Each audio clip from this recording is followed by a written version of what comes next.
Sikap represif polisi yang menghalangi para mahasiswa dari BM Universitas Indonesia dan Front Mahasiswa Nasional saat akan menggelar unjuk rasa di Bundaran Hotel Indonesia Jakarta, menuai kecaman publik. Masalahnya, selain menghalangi mahasiswa, polisi juga membentak-bentak sopir mobil komando yang akan dipakai orasi mahasiswa di Bundaran Hotel Indonesia. Hal ini membuat para mahasiswa marah, termasuk Wakil Ketua BMUI Fathimah Az-Zahra. Bahkan, Fathimah Az-Zahra sampai harus melepas alat komunikasi di telinga polisi yang sedang membentak-bentak sopir mobil komando yang disewa mahasiswa. Dengan lantang Fathimah Az-Zahra berteriak-teriak membela sopir. Tak hanya itu, Fathimah juga harus berdebat keras dengan Kapolres Metro Jakarta Pusat, Kombes Pol Reynold Huta Galung. Fathimah protes keras karena aliansi Cinta Polri diperbolehkan demo, tapi kenapa mahasiswa dilarang?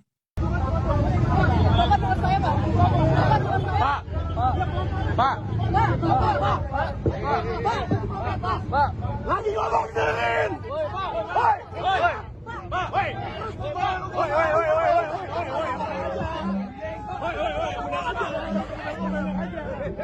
Pak, saya mau tanya, kenapa demonstrasi Cinta Polri boleh pakai mopok? Saya katakan di sini, Anda mau tempatnya ke Silang Selatan Monas, silakan pakai mokom. Cinta Polri boleh pakai mopok, kita tidak. Silakan pakai mokom, kita kawal ke tempatnya. Oke, Tempatnya, yuk ke Silang Selatan Monas. Sama-sama kita ke sana. Saya kawal kamu. Di sini masalahnya apa? Nggak aturan apa yang ngarang di sini? Beberapa keresahan. Kalau teman-teman lihat, agar aksi yang dibawakan oleh aliansi BEM bersama dengan simpul-simpul lain hari ini adalah untuk merebut kembali kemerdekaan. Kenapa kami mengatakan itu? Karena di dalam momentum 81 tahun kemerdekaan Indonesia, berdasarkan kajian-kajian yang kami susun, kami merasa bahwa Indonesia belum merdeka. Jika kita ingin melakukan atau mempraktis kebebasan berpendapat di Bundaran HI, lagi-lagi kita dilarang. Ini sudah kedua kalinya semenjak tanggal 12 kemarin. Padahal kita melihat bahwa pertama, berdasarkan peraturan perundang-undangan di dalam Pergub DKI Jakarta tidak ada sama sekali pelarangan untuk melakukan aksi di Bundaran HI. Kedua, kalau teman-teman media juga tahu bahwa Gubernur DKI Jakarta sendiri Pramono Anung mengatakan nggak apa-apa kok aksi di Bundaran HI. Pak Polisi, Bapak Reynold yang tadi bilang bertanggung jawab, tolong atur. Yang tadi Anda sendiri katakan dari bibir Anda bahwa mokom itu mengganggu. Bapak Reynold, tolong atur. Saya dari tadi berdiri menggunakan mic, saya bukan orator. Bapak tadi mengatakan saya orator, saya bukan orator. Saya memegang mic ini untuk apa tadi? Karena saya melihat teman-teman saya sudah terhimpit.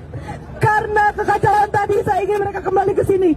Bukan karena saya takut, bukan karena saya nurut pada Anda, tapi karena bagi saya teman-teman saya lebih berharga. Karena saya tahu bagi Anda nyawa teman-teman saya ini tidak ada artinya.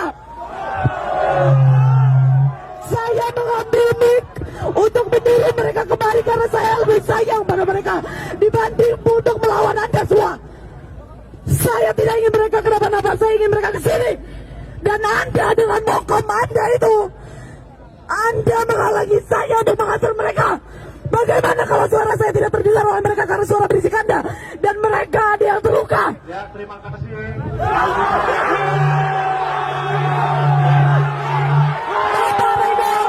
Bapak Reynold dan Bapak Kepolisian semua, saya ingin memberi kalian nasihat. Diam dulu dia, polisi diam. Teman-teman mahasiswa diam dulu. Teman-teman mahasiswa diam dulu. Teman-teman mahasiswa diam dulu.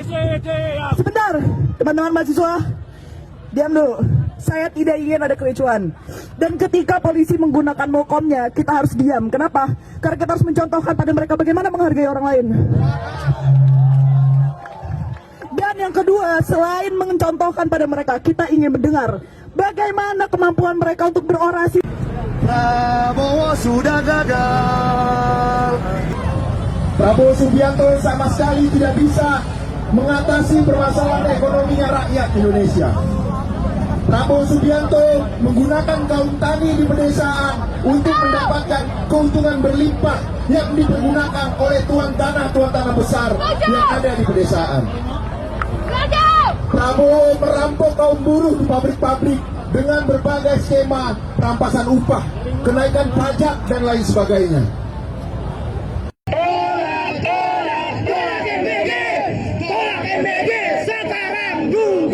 Dan juga bagaimana kita bisa adil jika keadilan lagi-lagi hanya tajam ke bawah tapi tumpul ke atas.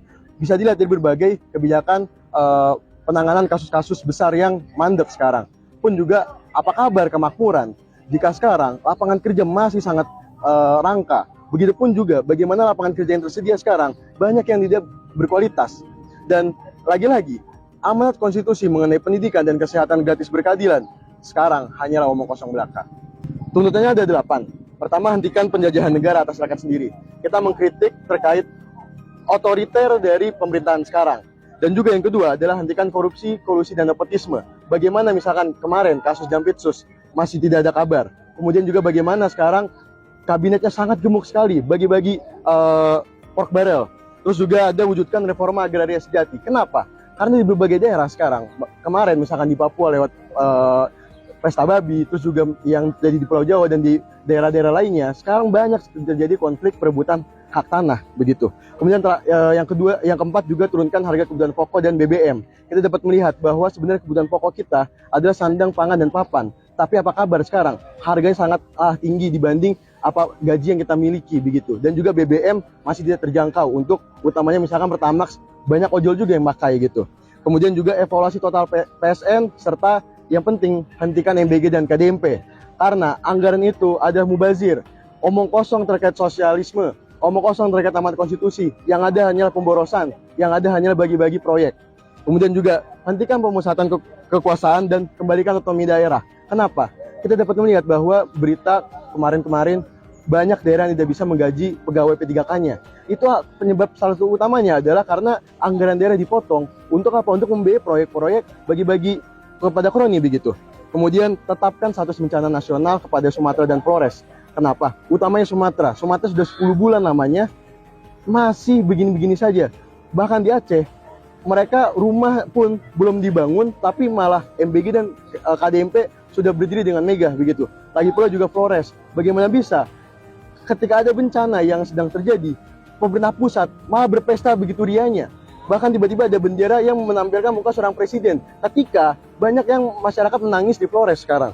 Dan terakhir adalah hentikan represivitas TNI Polri serta bubarkan UNIF TP. Kenapa? Karena sekarang yang terjadi adalah aparat perpanjangan tangan dari kekuasaan.